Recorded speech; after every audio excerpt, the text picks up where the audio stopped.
Dirk. You're welcome to the SPS seminar series. I've got with me here Professor Andrew Russell, the head of the Department of Politics at Manchester University.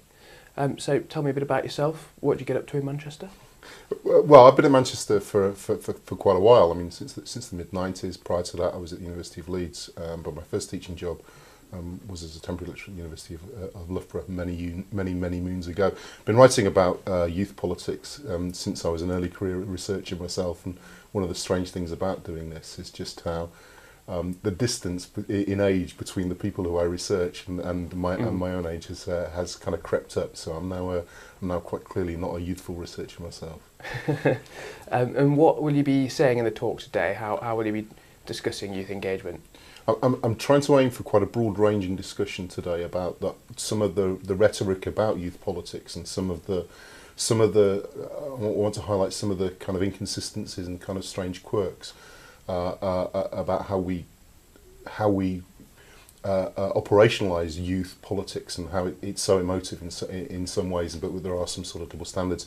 And then I want to touch on some policy implications, and in particular the notion of participation of young people and how policy platforms like the Vote to 16 campaign might be addressing a slightly different question to the one that I think most people assume that they are. Okie doke. So how do you think that is? What do you think about lowering the age? If they were going to do it tomorrow, if they're going to say you can be 16 and go out and vote, what would your response to that be? Well, my response to that is actually quite nuanced, because I'm not one of these people. I mean, I hope I'm not one of these people that ever says that 16-year-olds aren't mature enough and can't be trusted, because there are plenty of 40 and 50-year-olds who don't think enough about politics before casting ballots. But I think you need a very good reason to change the franchise, because it can't be undone.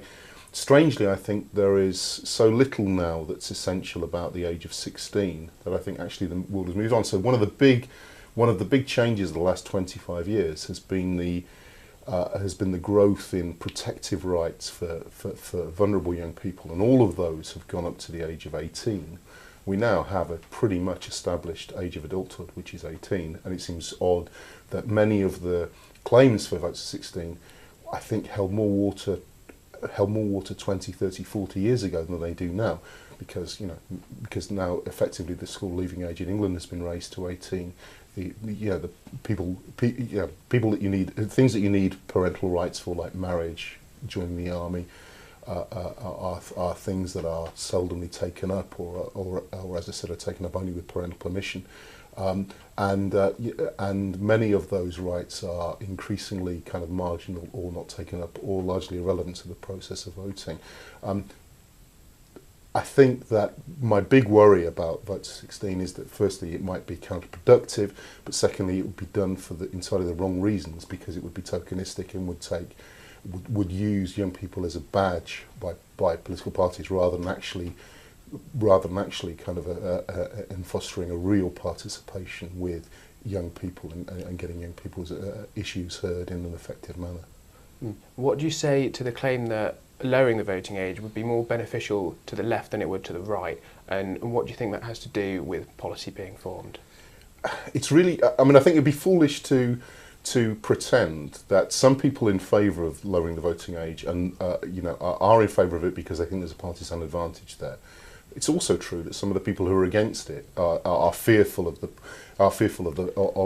partisan repercussions of it as well. Political parties, and part of what I want to say today is political parties are all about the short term.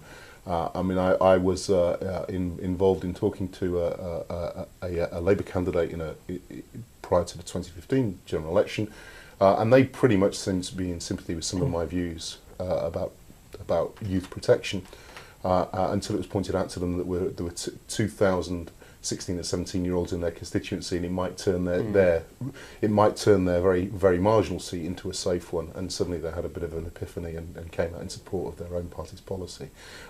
But I think we have to move away from partisan advantage to think about the reasons behind it, and I think that's one of the reasons. One of the things I'm hoping to say today. Okay, very interesting. We look forward to hearing more about that, and thank you for watching.